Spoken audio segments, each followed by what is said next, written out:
Hello everyone. इस video में हम जानेंगे बहुत ही शॉर्ट में कि इंडिविजुअल सत्याग्रह क्या है।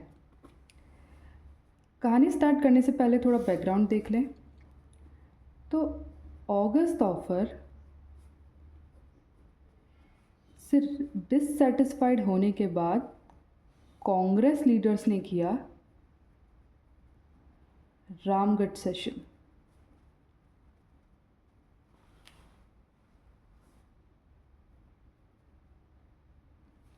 (1940) और इस सेशन में डिसाइड किया गया कि अब हम करेंगे एक मास मूवमेंट। कुछ बड़े लेवल पे करना चाहिए हमें। जैसे ही मास मूवमेंट का आइडिया गांधी जी को पता चला तो गांधी जी ने सबको कह दिया नो, और ये कहा कि अब हम मास मूवमेंट नहीं, हम करेंगे एक छोटे लेवल पर individual Satyagraha.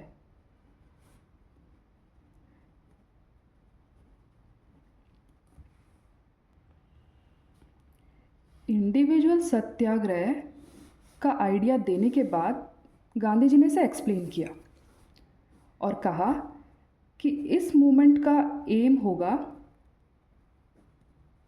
To ensure right to speech, जो कि हमसे छीन लिया गया है वर्ल्ड वॉर 2 में। हमें अभी आज़ादी नहीं चाहिए, आज़ादी हम वर्ल्ड वॉर 2 के बाद में मांगेंगे। अभी बस हमें हमारा बेसिक राइट जो कि है राइट टू स्पीच वापस चाहिए, ताकि हमें जो भी कहना है, हमें जो भी लिखना है, हम लिख पाएँ और कह पाएँ पब्लिकली। और इस प्लान के अंडर गांधी जी ने कहा कि मैं कांग्रेस के कुछ लीडर्स सेलेक्ट करूँगा और वह इंडिविजुअली जाके गांव-गांव लोगों को अवेयर करेंगे इस मूवमेंट के बारे में। ये तीनों लीडर्स जो सेलेक्ट किए गए, इनका नाम बहुत इम्पॉर्टेंट है। पहले थे जिन्हें पहली बार सेलेक्ट किया गया, उनका नाम था आचार्य विनोबा भावे। दूसरे थे हमारे जवाहरलाल नेहरू और तीसरे थे ब्रह्मदत्त। ये नाम बड़े इम्पॉर्टेंट है, कई बार आ जाता है who was the first individual सत्याग्रही।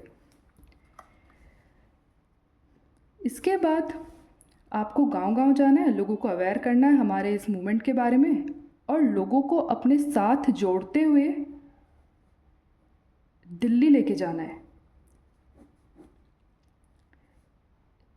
और दिल्ली पहुंचने के बाद हम सब मिल जाएंगे और वहाँ जाके देखेंगे कि आगे क्या करना है। इतना कंप्लीट करो और फिर इसके बाद आगे सोचेंगे।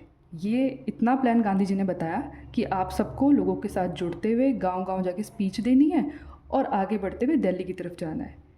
दिल्ली जाने की वजह से इस मूवमेंट को दिल्ली चलो मूवमेंट भी कहते हैं। एक और नाम है दिल्ली चलो मूवमेंट। लोगों को अपने साथ इकट्ठा करो और दिल्ली पहुंचो। तो बेसिकली ऐसा होता तो नहीं है कि लोग दिल्ली तक पहुंच पाते हैं, रास्ते में ही उन्हें ब्रिटिशर्स अरेस्ट कर लेते हैं। लेकिन ये तीनों नाम आपको याद रखने हैं। विनोबा भावे एक महाराष्ट्र के गांव में गए थे और बाकी सब अलग अलग जगह गए थे। ये मूवमेंट इतना सक्सेसफुल नहीं रह पाया क्योंकि दिसंबर 1940 आते आते जापानीज़ हमारे बहुत पास आ चुके थे और हमारे कांग्रेस लीडर्स को इस बात का बहुत डर था कि कहीं जापानीज़ आके इंडिया को एनेक्स ना कर ले। तो इसलिए दिसंबर 1940 में जो कांग्रेस का सेशन हुआ था उसमें डिक्लेयर किया गया कि हम हमारे इंडिविजुअल सत्याग्रह को स्टॉप कर रहे हैं और ब्रिटिशर्स के साथ वर्ल्ड वॉर 2 में पार्टिसिपेट कर रहे हैं।